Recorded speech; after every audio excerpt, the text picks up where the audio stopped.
as happened to all of us, I have the immense pleasure, privilege to introduce our two next speakers. Both of them are honestly great mentors, great friends, and great heroes. And our first presenter is Laurent Estoppey, who's a Swiss saxophonist and composer who lives in Greensboro, North Carolina.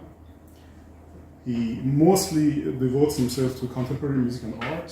His numerous collaborations with composers have led to create at least, and I emphasize that, at least 300 new works, as well as opening him up to the world of composition.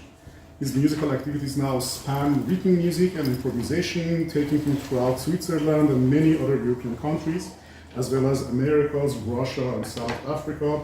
His discography includes more than 30 recordings on various labels, and he has composed for a variety of settings and contexts, including concerts and performances, as well as sound installations and video artworks.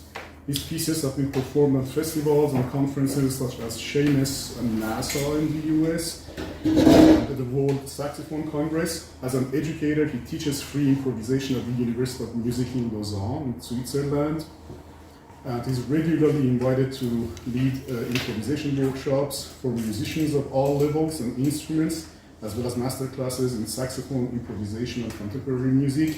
He's currently a PhD candidate at École Normale Supérieure.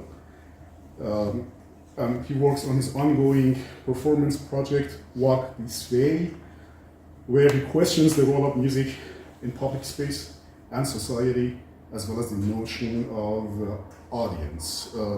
Those of us who were here in 2019 might remember a wonderful concert that Laurent gave at the same conference 6 years ago.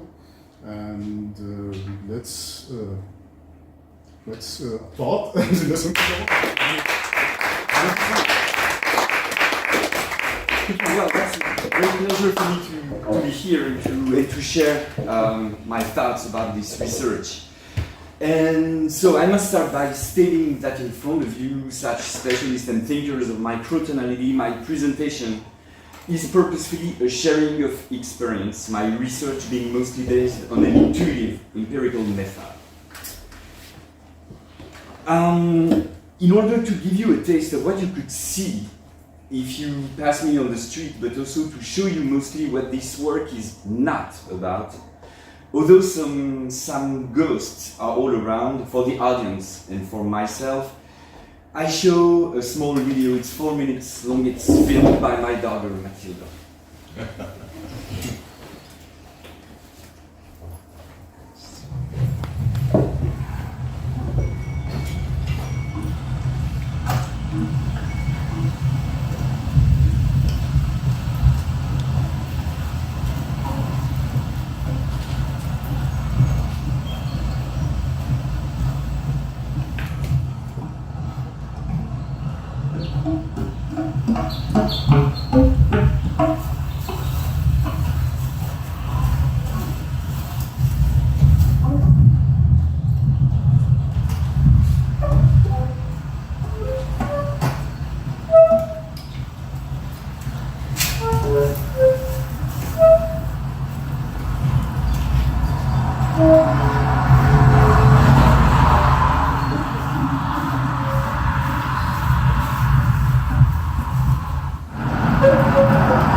Well, actually, I said it. So I said it's not about, and obviously it's also about all this. I mean, I would like to be like Roland Kirk and followed by a bunch of record player and kids. So obviously it's also thinking about all this.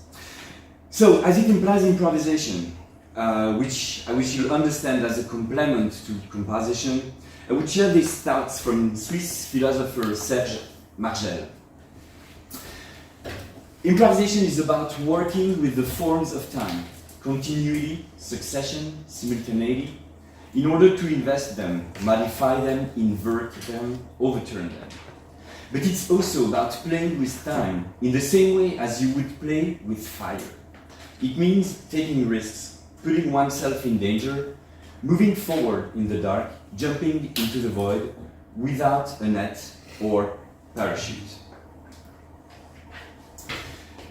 So to this day, I walked 45 times in 23 different cities, mostly in Europe and in the United States, where I live.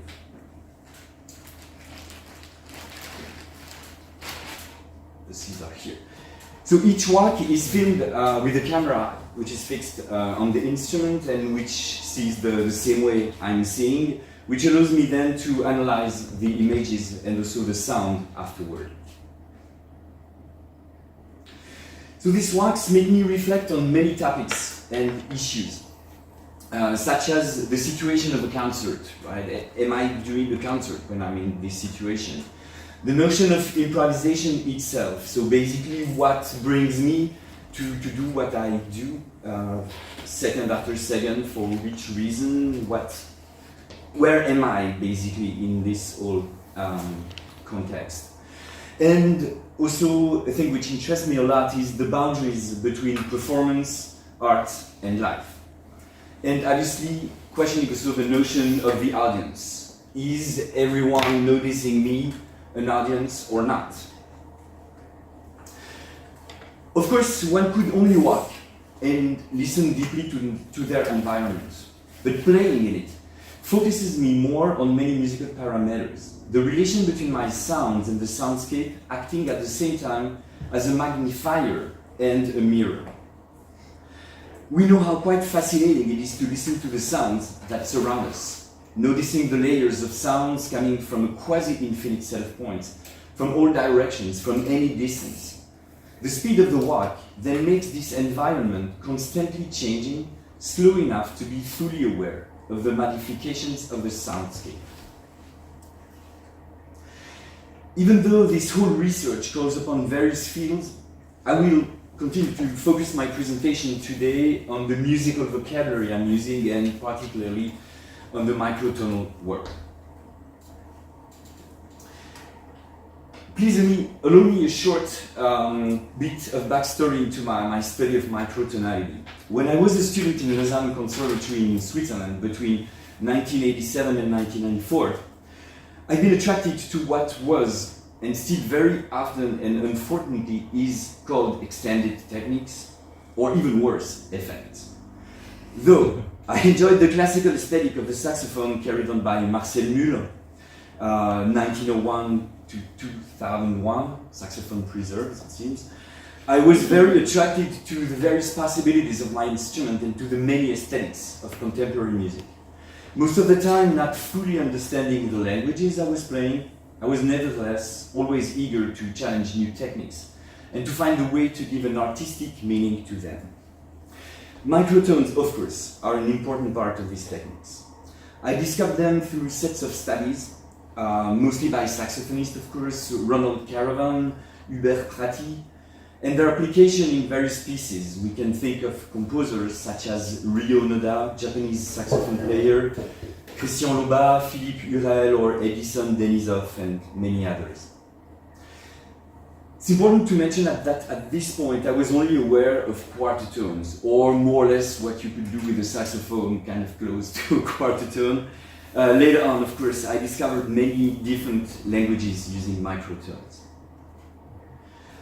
So in 2019, I was invited to the third Symposium, Small is Beautiful, for a recital of microtonal music.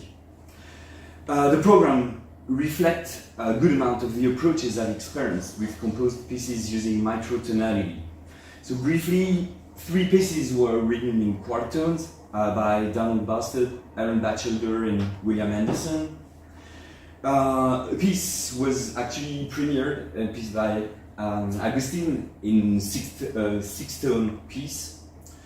One piece by Navid Baglutam was inspired by Japanese counterparts and just intonation, and as well as a piece in a free microtonality derived from multiphonics by a friend of mine, Maurizio Guerrandi.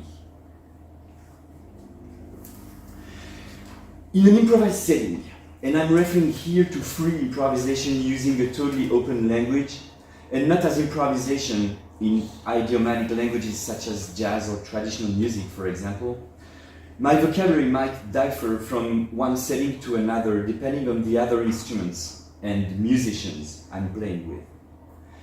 Nevertheless, if I never use a systematic scale other than quarter tones, I might create melodies including quarter tones or intuitive scales or harmonies. Saying also that I'm in a setting of just walking, reacting to everything which is around me, or even in a concert situation, I also like just to explore not quite the randomness, but just aleatory, sometimes movement of the fingers, which will create sometimes unexpected tones, pitches, to which I continue and I build around. I would like just to dive just a little bit now more at the way of producing microtones on the saxophone.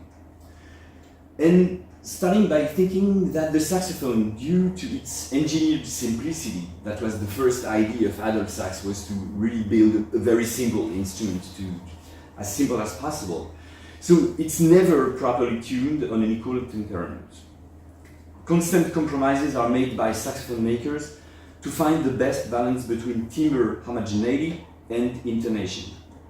This situation leads saxophonists to constantly use strategies to play in tune, mostly by adjusting the embouchure, the mouth cavity, and by adding extra keys, creating fingerings originally not conceived by its inventor Adolf Sax in 1840 for this purpose. Actually, all these strategies and some others are then used to obtain microtones. First, we can think about the embouchure. Generally, a change of embouchure, lip pressure, or mouth cavity, most of the time combined, will result in lowering the pitch from the original tone. Depending on the notes, this change can affect the pitch, let's say from a quarter tone if we are in the lower register to a bigger interval in the high register. the pitch can be more affected on smaller saxophone. So basically just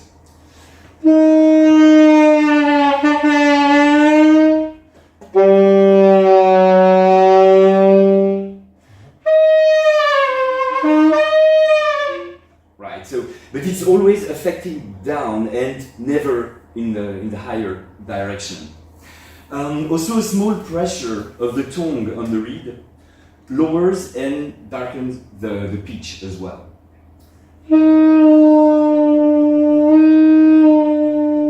So that's just an action of the tongue. About the keys, the influence of the keys can be classified in 3 categories. From a given fingering, 1 or more keys are added. Down, covering more holes after the one open. When the keys are added after the open hole, it will always result in a darker tone, the higher harmonics of the sound being quite muffled by the next depressed keys. Right, so for example,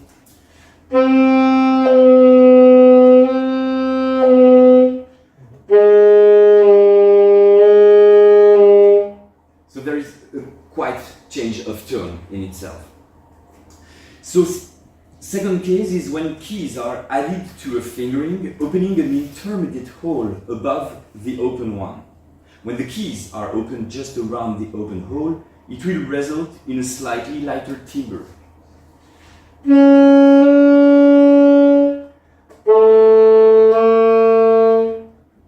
So the thing is, we don't have the choice, right? So for example, when I was earlier playing an F for the saxophone, if I want to go down, so having a note between the F and the E, my only option is this fingering. Whereas if I want a note between the B and the B flat, I have to start from the B flat and add a key to go higher. That's my only option. So therefore, if I just have a small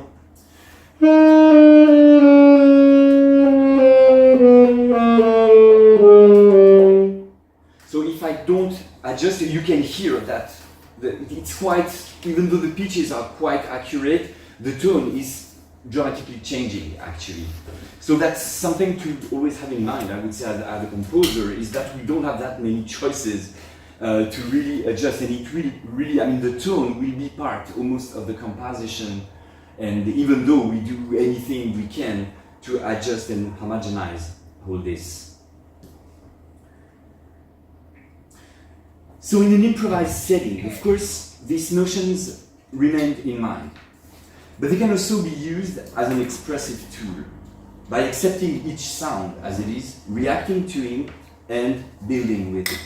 But of course, when we improvise, we won't rarely do things we don't want to do, right? I mean, that's the beauty of improvisation, is kind of, okay, actually I like to play this fingering, oh, I like the way it sounds, okay, I'm gonna build around that. So basically I built my path through things which are quite logical somehow, saying also that the fingerings used for microtonal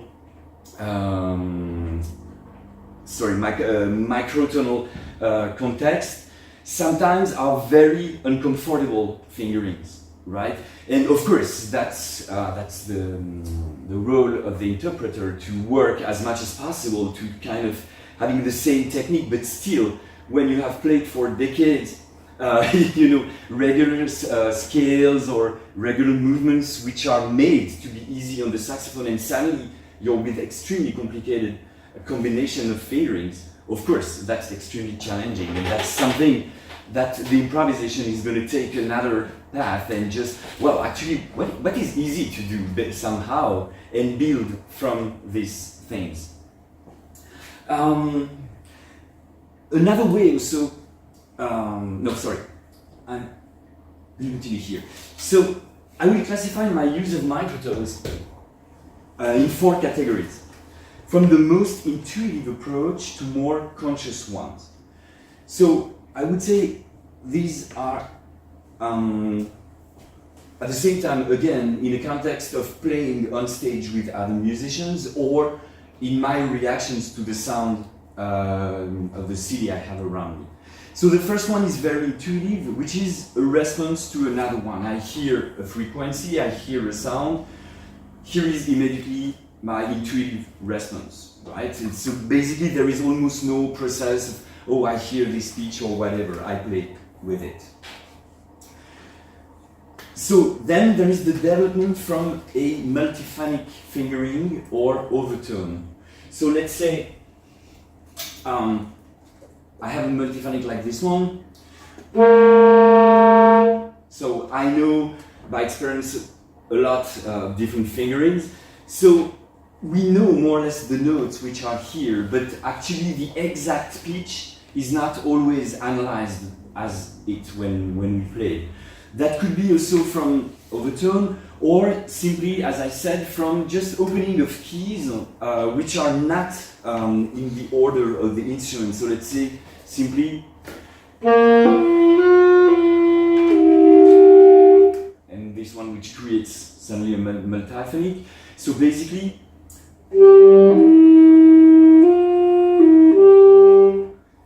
obviously I create there a scale somehow. I have these notes, but they really come first from my fingerings, if that makes sense. Mm-hmm.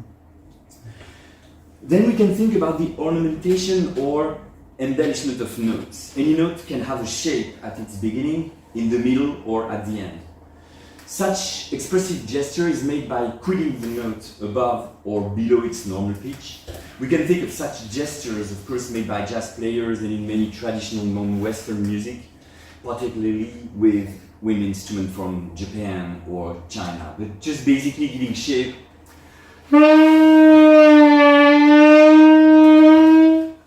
This type, I mean, obviously, which could work just. We have a note, and from this note, what's happening, so it's more thought as an embellishment. And also, finally, creating melodies, and then we are more in control. So basically, having several pitches, and okay, from these pitches, I like how they sound, how they are related together, and then I create a melody from that.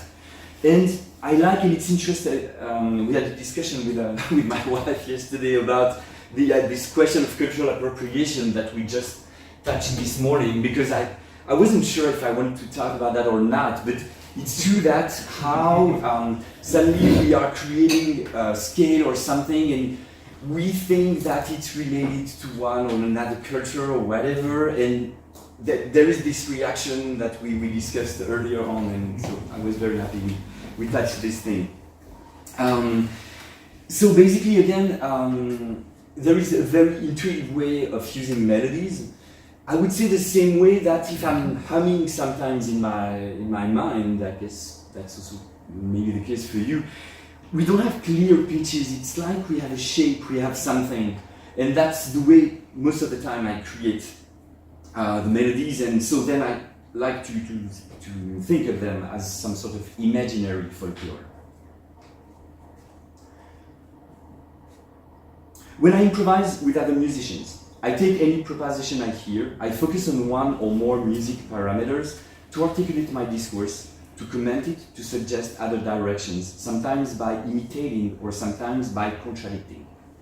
In the same way, when I play with a soundscape, I also take and accept all the sounds I hear, without judgment or hierarchy, tying all the sounds together in order to see or at least to project some logical structure on them. Diverse postures can be implied in any improvised situation, from absolute control, some people want their improvisation to sound like a written composition, to a total loss of control, the exploration of unknown territories. Personally, the sweet spot I'm always searching for is when I feel at the same time that I'm fully aware of what I'm listening to, and this makes me produce sounds in an almost unconscious way, with full confidence, which might surprise me. Even as an interpreter of written music, it's only when I don't quite recognize myself on a recording or afterward, or when I'm surprised by what I hear from myself, that I'm really satisfied. But this is a very personal opinion. In the case of the walks, one of the particularities is that because of the long duration of one piece, which could go up to 3 hours, but also the fact that I don't have listeners following my narration, I'm not focusing on a form, but mostly playing in what could be considered close to surrealist artist automatic writing. For this artist, automatic writing was a way to emancipate ourselves from the narrowness of thinking governed by reason, and also allowing to write without having control over aesthetic or moral. Also, as an art form, it's interesting that walking started a couple years before surrealism with Dada artists led by André Breton on April 14th, 1921. In order to be as aware as possible of the soundscape, as the saxophone is an instrument with a rich timbre, I play most of the time pretty softly. The density of my music will mainly depend on the density of the environment. As much as I can, and it is much easier in a city I don't know, of course, I privilege drifting. The drift is a term coined by French situationist Guy Debord in 1956, referring to an intuitive walk through a city, guided by the psychogeographical effect caused by the passage through various ambiances. I try to use sound as the principal reason of my decisions about the trajectories I choose. Sometimes I'm called by some sounds, other times it could be because I want to change in the soundscape. At some point, I can project interesting and different acoustics I want to try. So as I previously stated, my posture is to consider the soundscape as a musical partner, to process or respond to the sounds the same way I would during a studio or live session with one or more musicians. The term soundscape has been coined by Canadian composer Raymond Murray Schafer in his book The Tuning of the World in 1977, later retitled into The Soundscape, Our Sonic Environment and the Tuning of the World. Thinking about all the sounds we hear, obviously a subjective classification could obviously be relevant, though this would depend a lot on the approach, whether acoustic, semantic, aesthetic we apply to it. I would say for my part that I really want to use a Cagean approach by taking all sounds equivalent in interest and emotional nature, whereas they are produced by birds, wind, or a construction site, for example. I was just before thinking and or wondering for myself, wouldn't be 4 minutes and 33 seconds the ultimate microtonal piece? Somehow, that could be a question. So here's just briefly a little bit of all the type of vocabulary I'm using. And I would like almost to end up by showing you 6 short examples taken from a walk I just did 2 days ago in Barcelona, which illustrates both various ambiances and my way to react to them.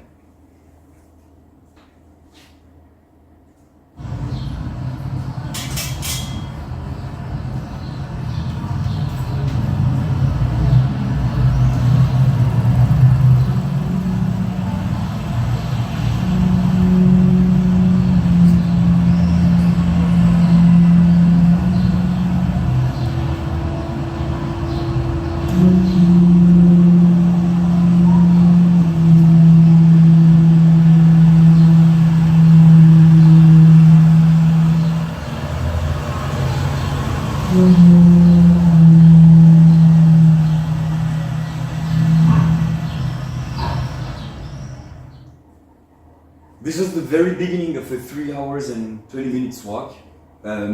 Just saying that I play really in an uninterrupted way. That also I hate when I have to stop walking. So basically the movement of the body is really a thing. Maybe briefly mentioning that at the beginning I was thinking that the research would be more to that the walk would be functional to go from one spot to another and stop if I would enjoy a spot more than another or something. And finally, it was very quickly clear that the interest is just walking and keep the body going and keep the mind also going. And so that is the very beginning. We can hear that basically here my first idea. It wasn't intended, right? I can say that afterward, but I can analyze that as taking all the drones and the humming of the cars, basically taking these frequencies that I sort of match, and I play with it immediately, creating some sort of textural thing between the cars and me.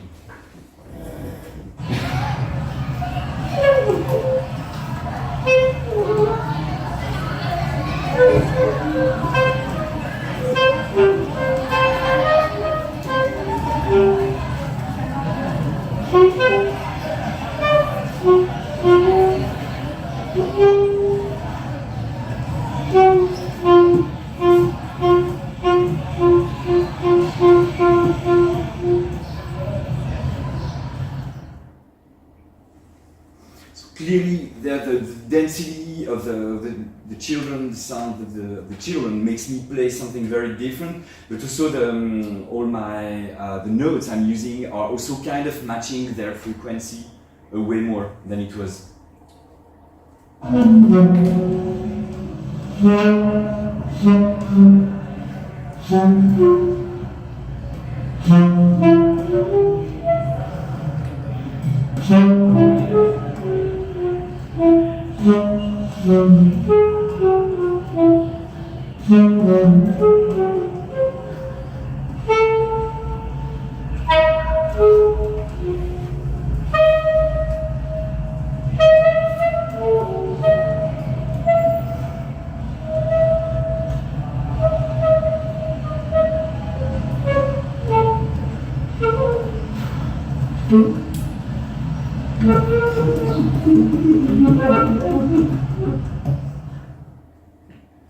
It's funny that there was an exhibition on Katie Barbarian just in this building, and you can notice the change. So it's really not something that I project or whatever, but you can notice the change of ambience immediately changes obviously the way I'm playing, and sometimes it's just by turning 90 degrees on one side or the other, it totally changes my brain, and most of the time it changes. In this case it's very drastic because I'm in this very enclosed space and arrive on this big public. One.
So this environment was actually extremely quiet, which allowed me to go more, and sometimes I just enjoy being just with working just with the sound of the air, of breathing.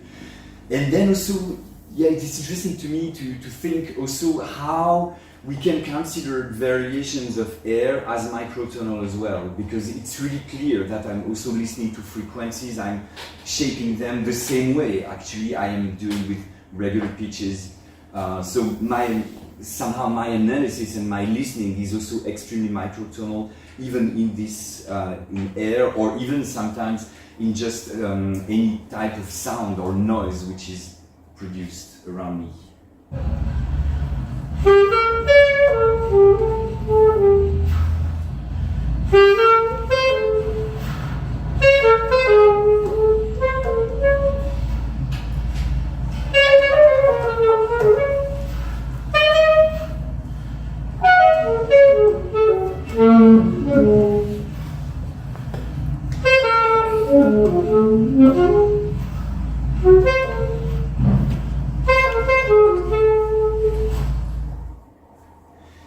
here also maybe just because I'm just alone and just doing my thing that no one is around me, I'm kind of back still to the ghost we saw at the beginning. I mean, my vocabulary is more, it's not quite jazz, but it's kind of somewhere here in my brain. Again, you can hear that I'm more and more sort of creating a scale somehow, which is there, but I'm not starting with a scale in mind that I'm going to then build something. Because each time I do it, sometimes I do it not really being wanted to, and I feel like I'm just another signal in the middle of the rest, like if it's an artificial thing set into the environment, whereas what I'm hoping is just being another part of any environment around me. And the last one is this one.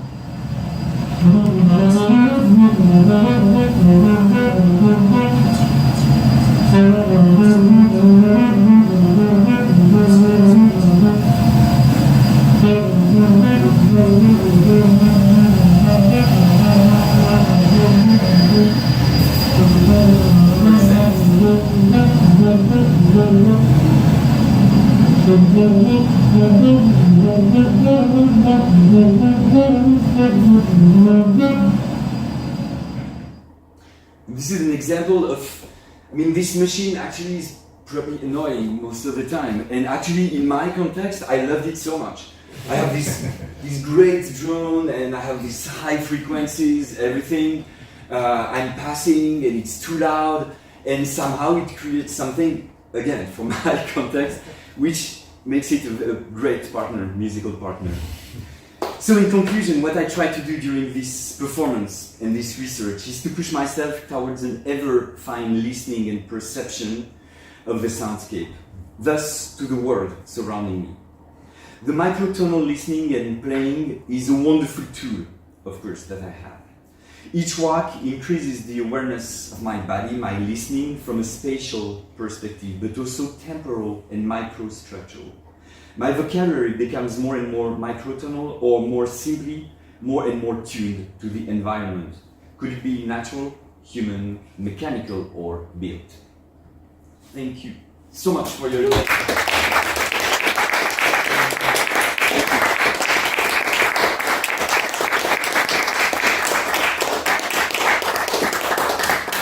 So please, if you have any questions or comments for Laura, speak up. Thank you so much for really enjoyable presentation. I have probably more bullet points or like more questions. First would be how do you record yourself?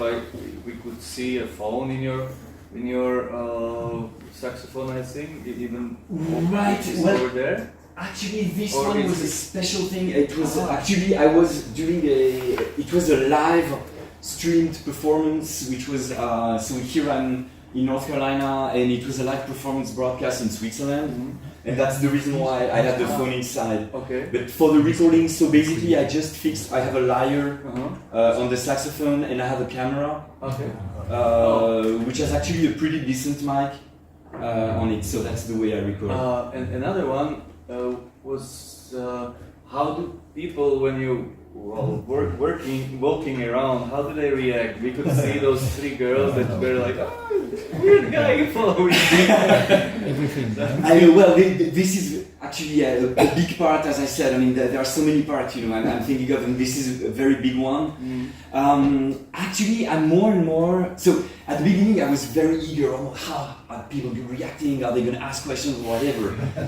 And actually, no. I mean, most of the time, some great interactions happen, so don't get me wrong.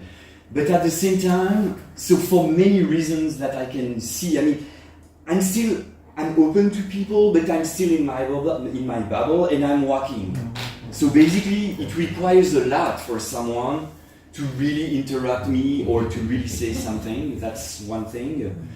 I can say that then there is a very interesting social aspect to that, which means that people living on the street, thinking of homeless people or people who are really all the time in the street, they welcome me way more. Really, I had this time where someone really hugged me on the street. in Switzerland, which was kind of, oh, this is so great, thank you. And it's even not that he's listening to me, right? It's just what I'm creating here. Some homeless people really are, they are the most, just smiling, saying something or whatever. And it's interesting that I can really say that the higher you go in classes and they just don't want to say anything or even to look or whatever, it's just another totally different reaction basically. And the last part of my questions, thank you, is, are you doing this always alone, or do you invite also other musicians to do separate walks with you, or as a group, or I don't know? So far, because it's a research, I keep just doing by myself. Mm-hmm. There is the idea of inviting people to walk, but I would like just to have one listener at a time with me. We had some sort of experiment with my family about that, and actually in September I'm going to have an exhibition which will show various things, images, but also videos, and it's going to be 1 week where I'm going to also interact with people. There's going to be a round table, but also inviting people to have walks with me through the city. And it's a very good question about other musicians. Of course, I would like to, again, in the context of the research, just keeping, I would say diving more into my own thing, repeating this thing over and over, and what does it change to go from one city to another and everything. So basically I keep it for myself, but it's not the idea of being on an ego trip, but just to continue to think in this direction. Please, Richard, please. Yes, actually Mate asked quite a few of the questions I had, but I just thought it was a fascinating kind of record of your consciousness when you're walking, and so I'm watching your videos and I'm thinking about when I walk around the city, it's kind of bringing me back to all of those experiences. It's a real pleasure to walk around the city and explore Salzburg, for example.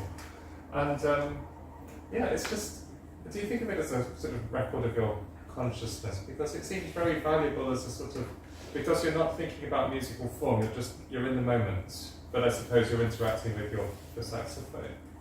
It's something like, I don't know, very personal. Mm-hmm. Like, the stream of your thoughts, like we can't normally document that, we just exist. But thank you. No, you're perfectly right.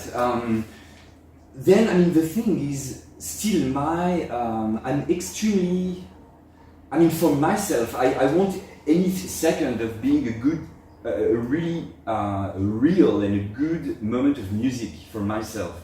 I need to be satisfied, right? So I'm not, so I have a high expectation on my music.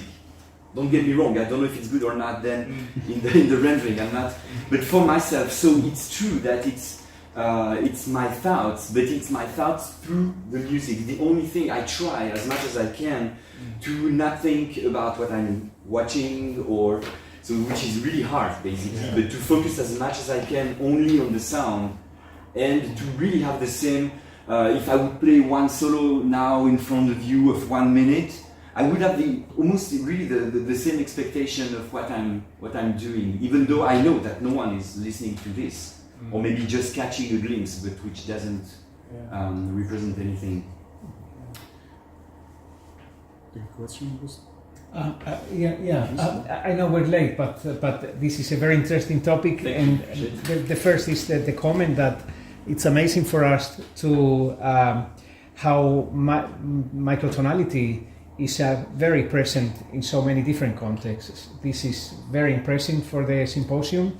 And then about the bubble is connected also to Richard's question, this bubble, if it was created immediately or after your experience, this bubble became bigger according to the conscience of your research. This is one. And then another one, if there's some kind of parallel research to how the brain works, what is happening in the brain when you improvise in a room like this, and when you improvise moving, because I compose also mainly, my brain works in a different way. Absolutely. I need to walk or run to compose. And so probably, I don't know what happens in my brain, but I know something is happening when I move. I know. Yeah.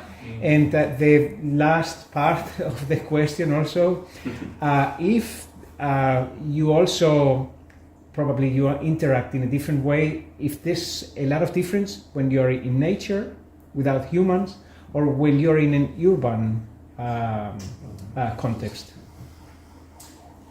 Thank you for all these great questions. Yeah, I'm going to try. making this So longer. the central Sorry, part of what you're asking and the more scientific part, and also the difference between walking and just being just so, which is not only physiological, because also it's very somehow it's very constraining, right? Because I mean suddenly I just have this position, whereas when I play, I mean you have sick play, I'm always moving everywhere and doing. So it's very constraining somehow, and then of course I'm sure the brain is also different, and it's really something I need to investigate more. So far I don't have looking forward the to answer, but it's really in the back of my mind, and also the influence of the regularity of the steps, basically, which I kind of learned to totally. So now I'm absolutely not thinking about my steps. Where at the beginning I was like, okay, this is a beat, and what do I do with this beat? And now that doesn't exist anymore.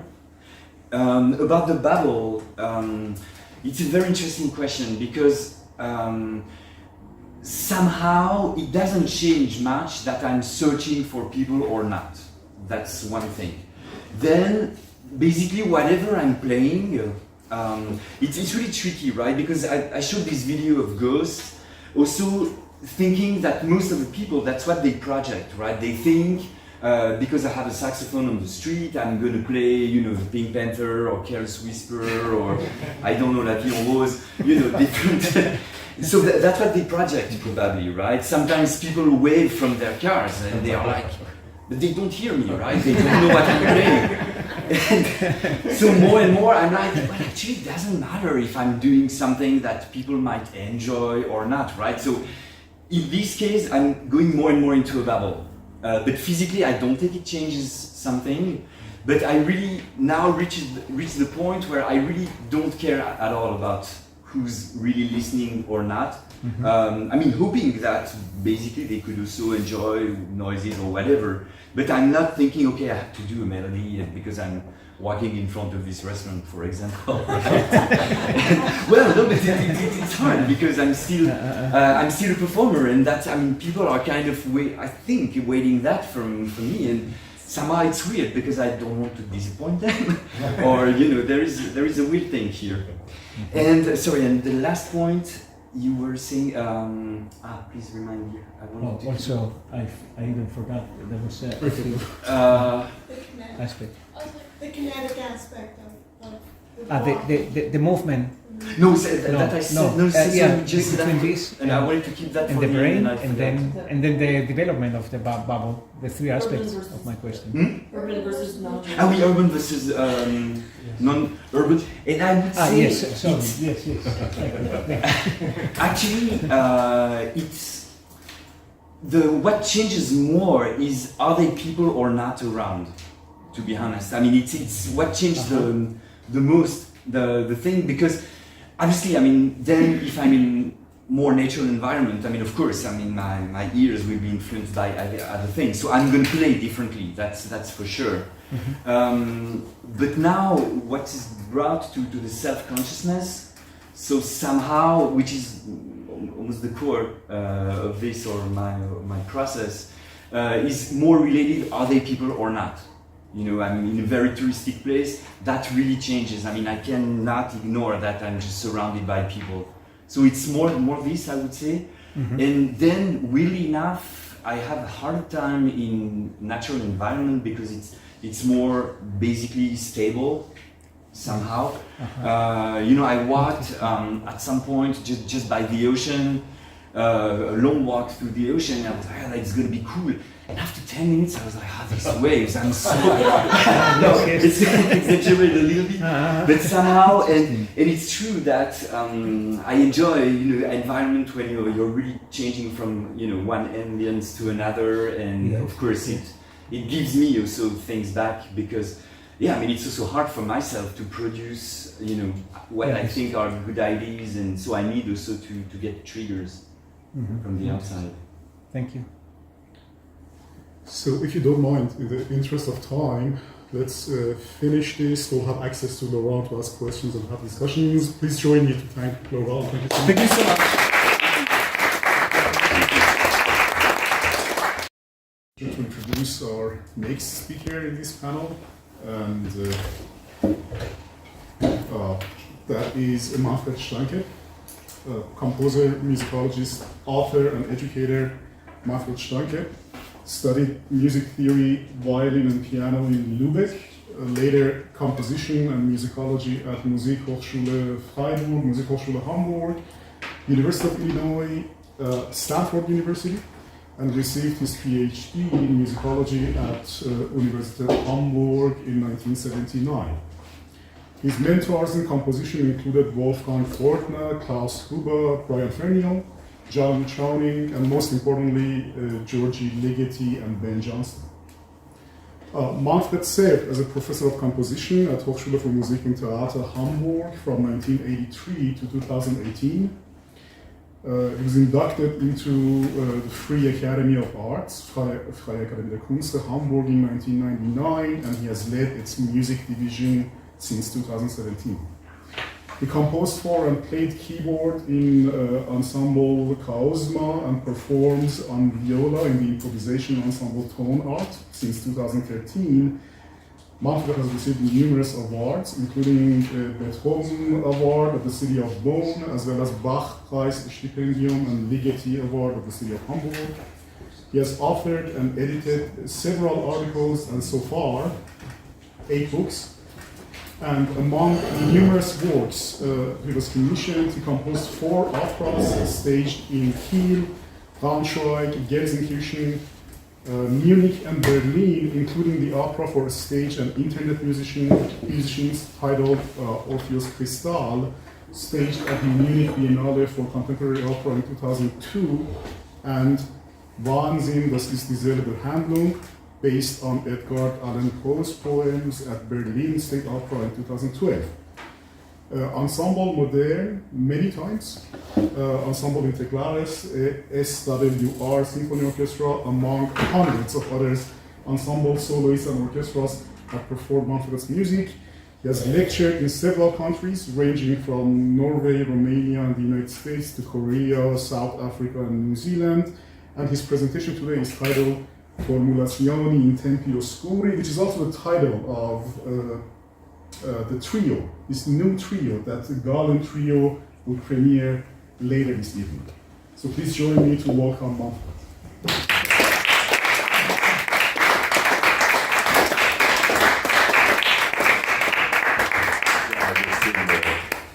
Great thank to you for inviting me. I'm so happy to be here.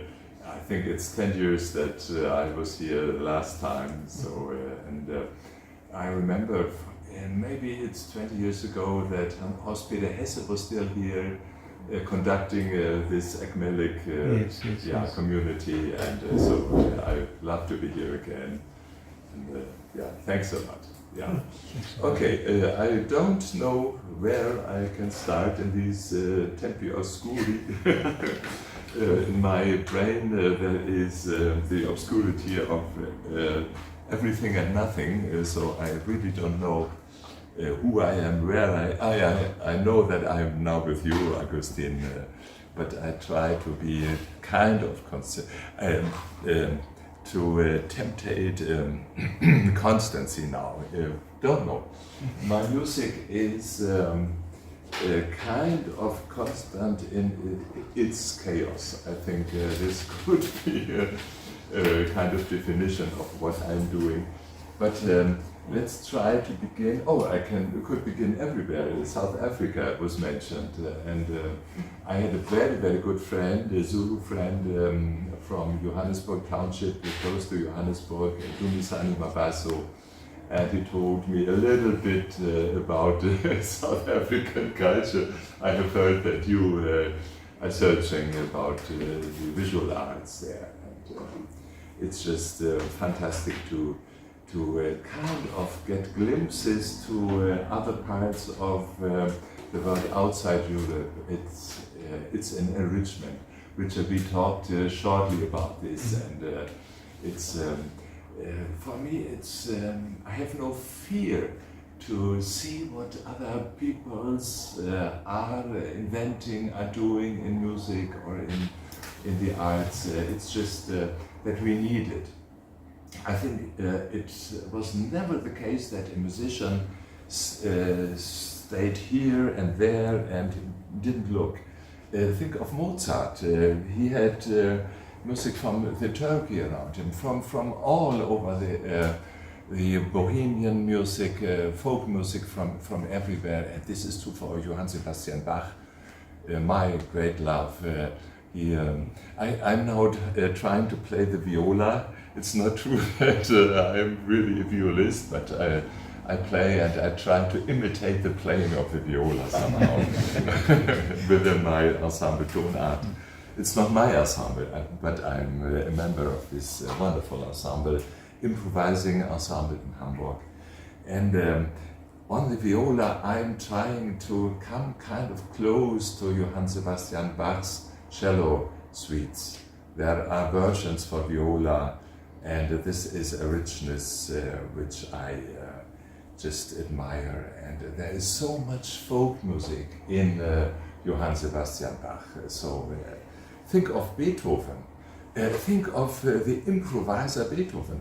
We have no music of Mozart or Beethoven as improvisers, but 90% or more of their music was improvised. And we have examples of Beethoven, also of Mozart, but Beethoven Pathetique, for example, the beginning. This is an improvisation. It's a written improvisation. We have it of Johann Sebastian Bach, the Chromatic Fantasie. Also das, it happens everywhere that the composers are together with non-composing. So, okay. And I just brought you a little example. That's good. Then it comes back. Okay, I give you a little example of I try to find in-between ways, I don't know if this is an English term, between composition or writing points of music and then improvise as a musical thinker on what I get from these points. I'm sure that the old monks from the medieval times also worked like that.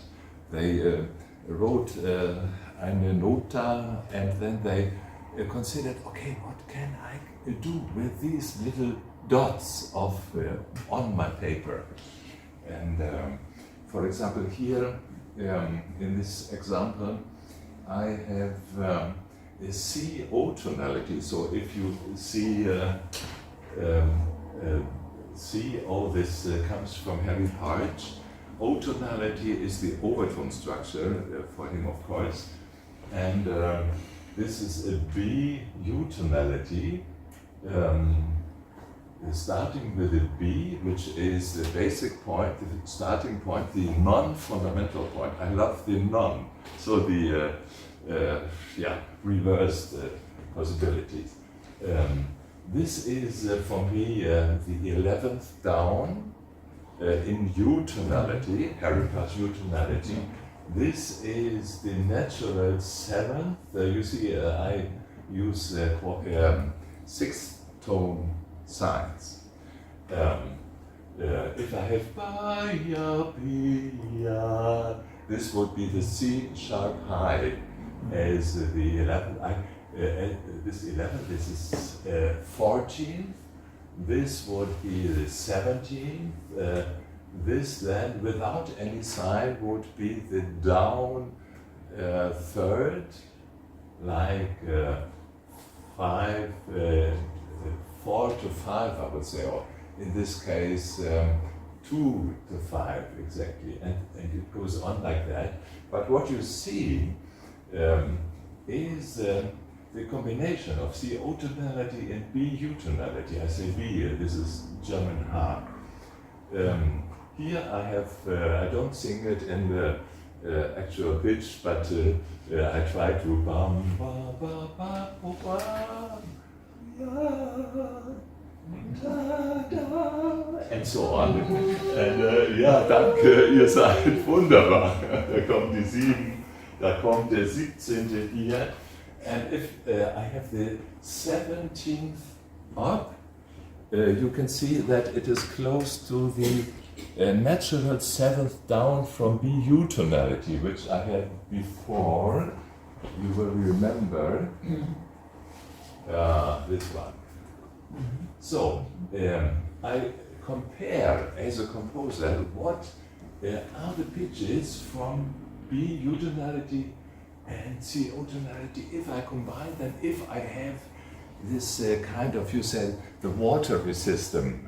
It's a kind of watery system, which I love this impression. Since I'm from Hamburg, I'm close to the North Sea, and I love the water. I need the water.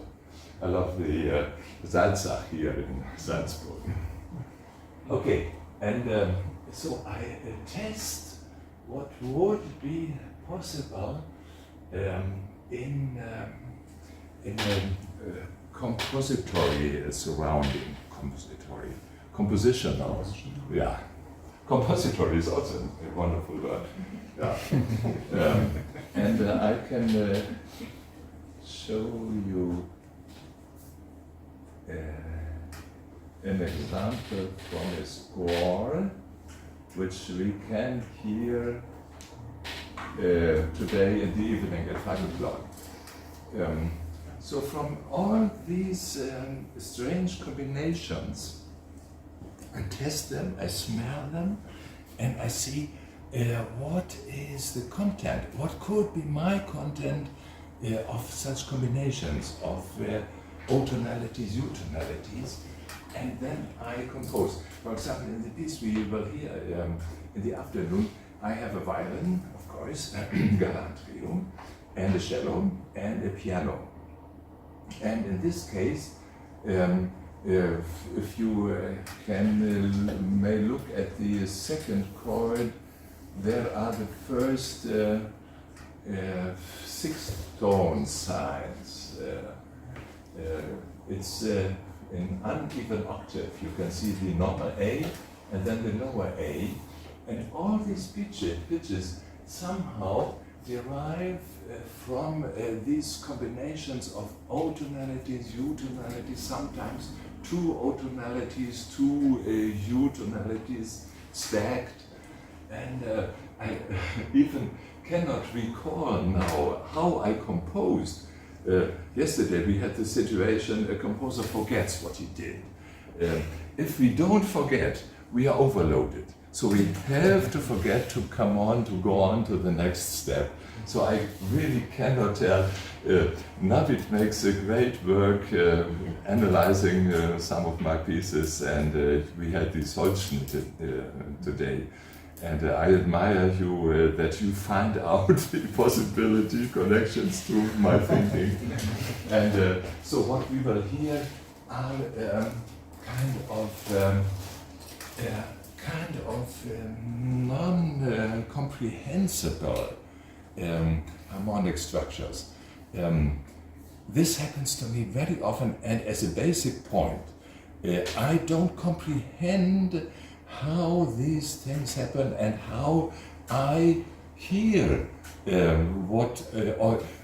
how do I focus? What is my ear doing? What is my brain doing when I combine these things which are apparent, BU tonality plus CO tonality? I could analyze it, and I can see the distances in sense, and so I could analyze this. Sometimes I love this approach also, but when I compose, I then think just intuitively. You said it, Laurent. There is this intuition necessity, and we could decide, are we musicologists, which is wonderful, and you gave us a wonderful example yesterday.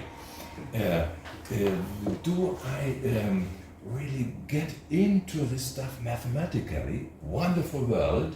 I sometimes love this. And I can give you examples where I am trying to do this. There is, for example, you mentioned it, Navid, this cubic difference tone world, which I really love. Here is an example which I gave some 2 years ago in another symposium. I think it's the same ensemble, but it's my reference point for the cubic difference tone. If I have two primary tones, now in the relation of 2.0 and 2.1, we could think of 1000 Hertz and 1100 Hertz.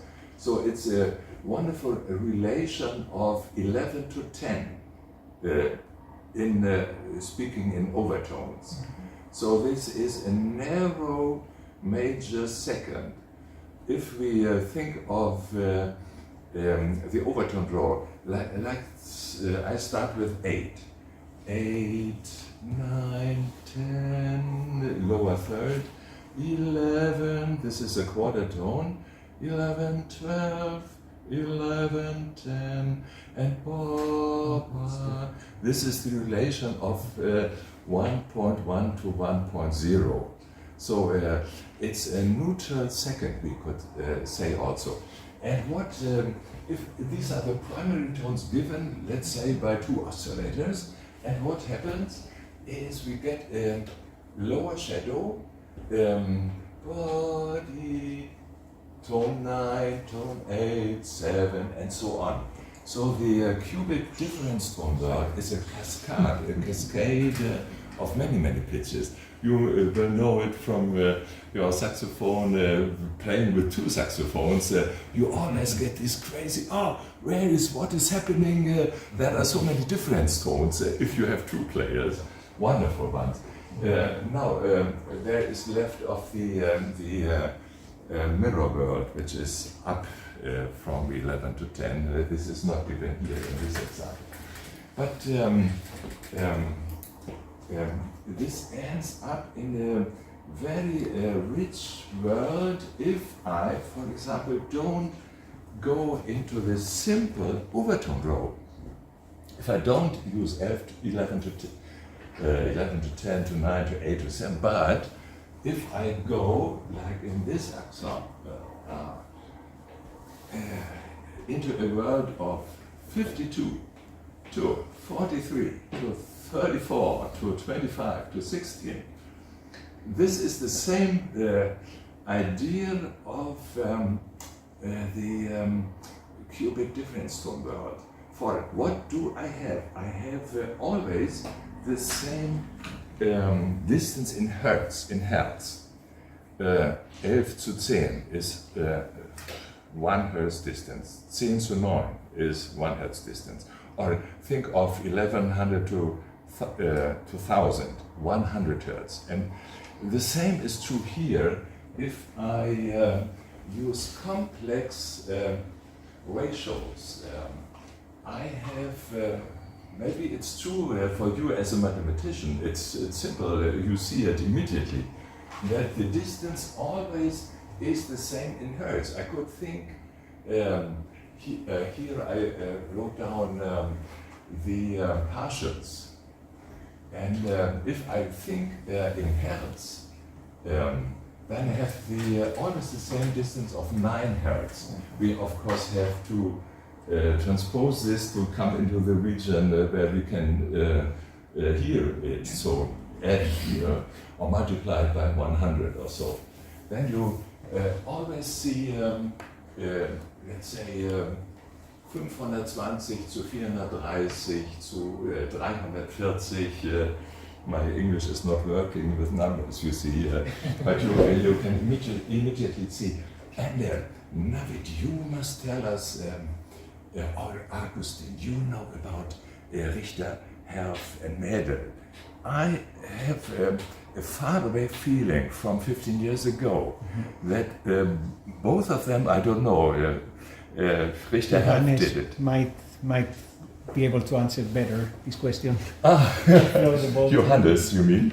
Yeah. So they were close to this thinking, and I am not sure if they came from this cubic difference tone world. Did they?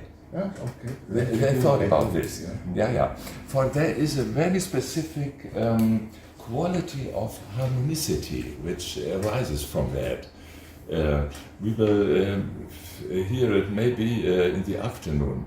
There is a melting of these components, which we know it from the overtone world. If we have, I don't have my viola with me, but you could hear it immediately. If I have, let's say, a fourth, like A, D, then we hear, if the instrument close to us, bum, ba, ba, ba, ba. You sang it very nicely, just recently. And so we hear much more than only two pitches. You know it from the computer world. We all know it if we deal with instruments, really. And yeah, okay. So this is another component. I just want to go through a little bit about the different approaches which I use for my harmonicity. So it's maybe very shortly I tell you. I started with O-tonality, U-tonality, and I have to tell you a little bit where this comes from. Some years ago, I was in the States, and I had a very interesting teacher, you know, Ben Johnston. Ben Johnston worked together with Harry Parch, and they both were very deeply into, they dived into this world of just intonation, and they kind of even invented this. Harry Parch was one of the very first who composed just intonation for, I think maybe in his Genesis of a Music book, he first uses this term, just intonation. Before that, we had Alois Abba, we had so many people in Europe with quarter tones and sixth tones. We had mentioned Wisniewski with his very complex tunings.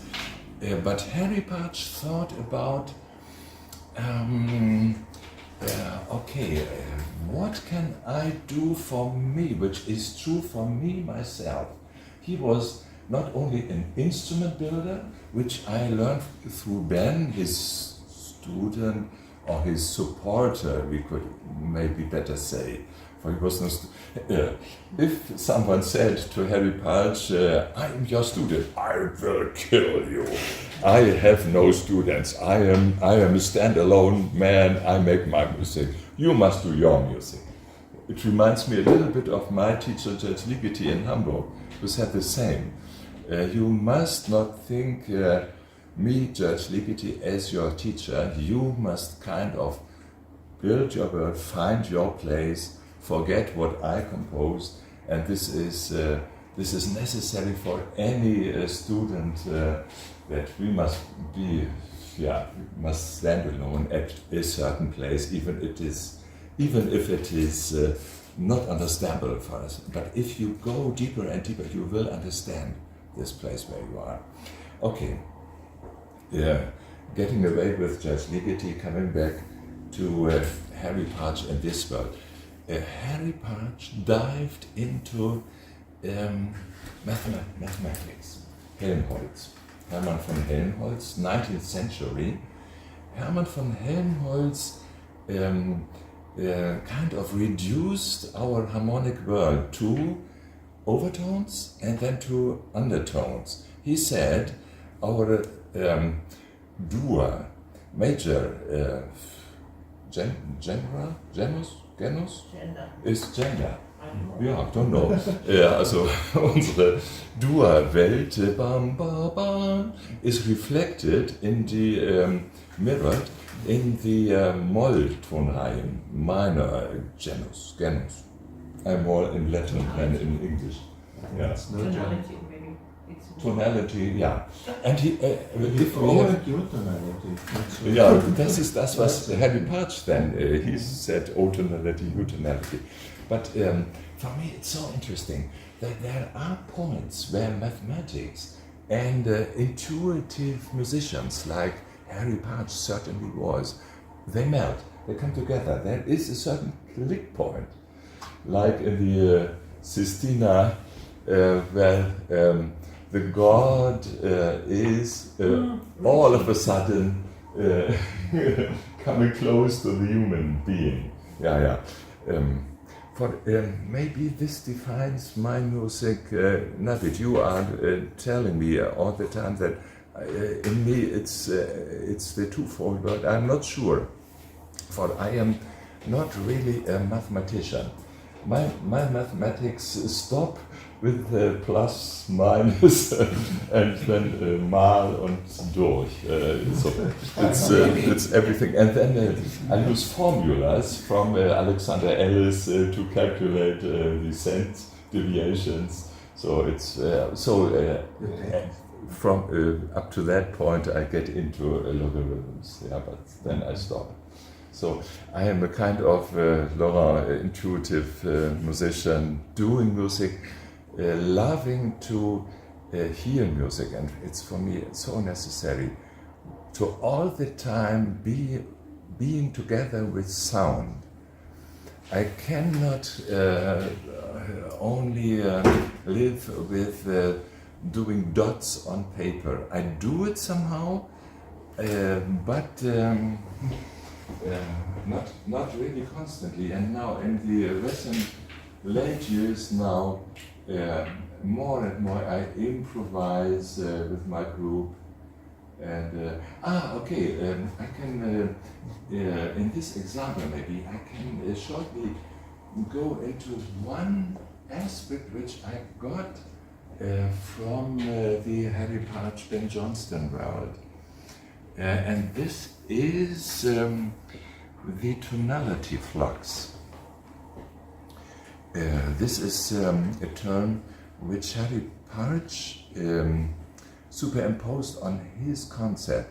For example, if he uses a U-tonality close to a no-tonality and finding pitches which are kind of close to each other. This comes to my first example. Maybe you can think of this B U-tonality together with C U-tonality. There was this high C sharp and the kind of normal C sharp. And this is an example where I use this tonality flux. Flux is the watery system again. Der Fluss von in thought linearly. Adverb. Linearly, you could say. Here you can find, for example, let's take the 14th and my 15th chord. You have E, U-tonality from the G, the lowest G is the 19th partial, and you can see my approach not to really write the inflections when they are lower than, let's say, 15 cents. I just simplify my written chords.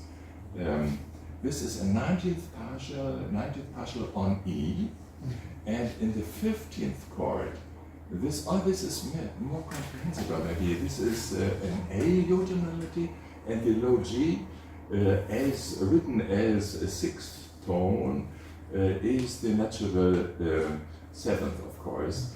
And you see my tonality flux here. The G goes down by a 6th of a tone. The E remains the same. The B or A sharp remains close to being the same. But here, for example, if I use the 58th partial, also again coming from the concept of the cubic difference tone world. This is different from the low D sharp as the 22nd tone from A O tonality. And here you see, my resolution is only 33 cents, which refers to the sixth of a tone. The 22nd partial would be normally minus 49 cents, am I true? As the 11th or 22nd partial. So the deviation is close to 16 cents.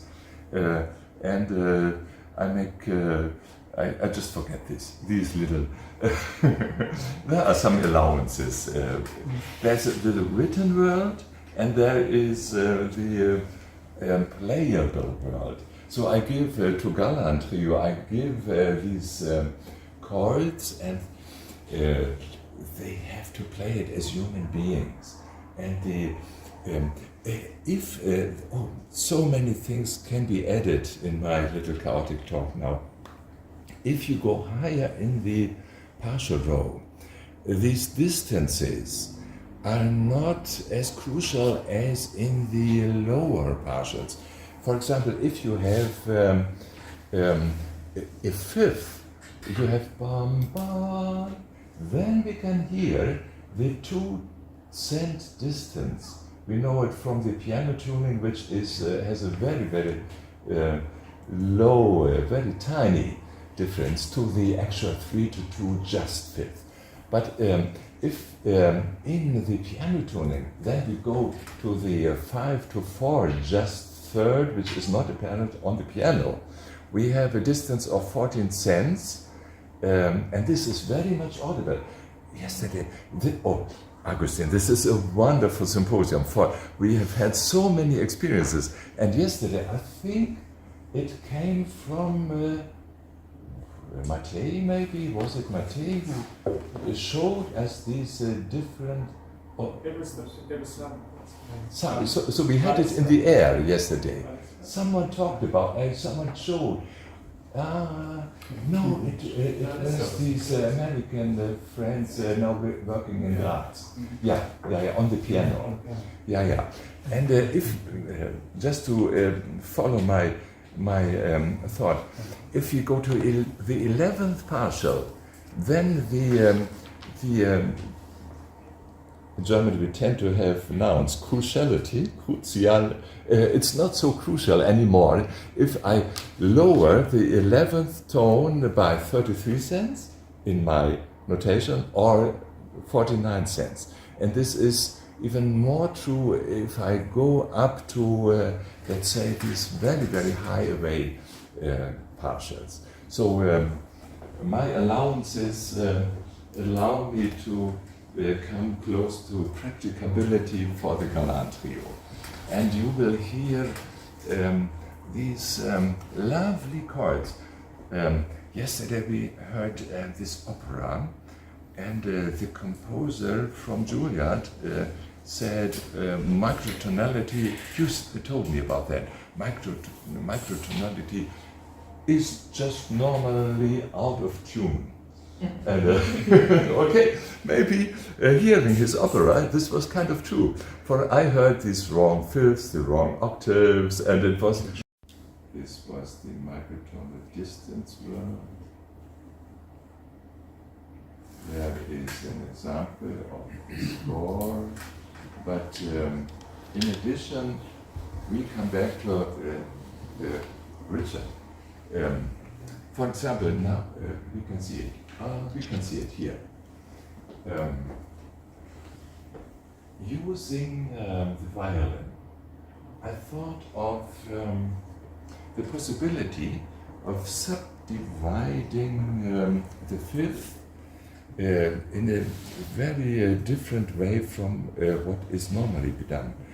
For example, here I have ba ba bi ba la ya, which is a second around 233 cents written, if it would really be an 8 to 7 major second from the overtone series, it 8 to 7 would give whole tone.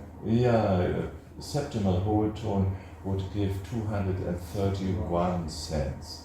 So it's I come close in my writing. 6 tones give 33 cents distances. So it's negligible. Negligible. Sometimes it's interesting for me. My tongue is not very used to talk English, but I could write it more easily, and I know it in my brain how it's written. So I try to imitate then the actual. It's good. And here you see. And now, Richard, this is the problem. Where does this come from? The scale ba di di do ba bi bo. Of course, it's kind of close to Slevo from Indonesia. My music does not try to imitate anything from this region, but it just tries to be practical again and easily playable, rehearsable. A player on the violin can easily use 2 fingers and subdivide the fifth just by 3. Ba, ba, ba. 3 pitches, and then the next ya, bo, ba. And you can do it as fast as la, ba, da, ba, da, ba, da, ba, da. So, wonderful done. Here we can see my hybrid concept. We talked about this hybridization, which is all over the compositional world now. You see the piano down there, and of course this is not retuned, it's our normal 200 cent step. And I get this shimmering world again, this watery system of what the violin is doing against what the piano is doing. And this is just one example. For example, here again, and Richard, I always think of you. Where does this come from? And in this case, in the score, I even write tipe hua signaling. What is tipe hua? Tipe hua is a community, a folk, a people in Mexico, Veracruz, close to the Mexican Ocean. No, not American Gulf. I stick to Mexican Gulf. And what are they doing? This is interesting. It's also a hybridization. The priests from the Tipehua, they got the very simply built or rebuilt violin from the Spanish people. And if they are in the ritual, the priest then says, plays, only with music, not with words, ba ba ba ba ba. And this means God is close. By music, just by his music. And there are ethnomusicologists, and one is so wonderful. He wrote a wonderful article about the semantic signaling of the Tipehua in Mexico, in Veracruz. And what do I have here is the subdivision of the fifth by 4. Du bist ein Mathematiker. Wenn ich 700 teile durch 4, was bekomme ich? 107 und Jubel abgerechnet. 175. Also 175 is the distance here, and which this distinguishes the situation of what was before.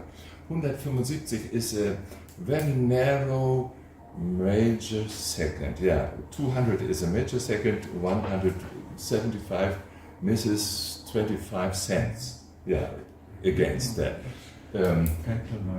I never practiced this singing, but I know it from the possibilities on my viola. It's I then need 3 fingers.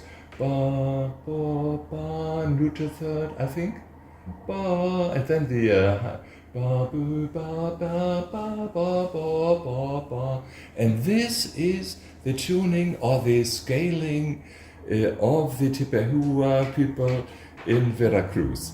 So they got a violin from the Spanish community, which came up and suppressed these people, and through the years later, from the 16th, 17th century, they built their simple own violins, and they invented not our European system of whole tone steps, half tone steps.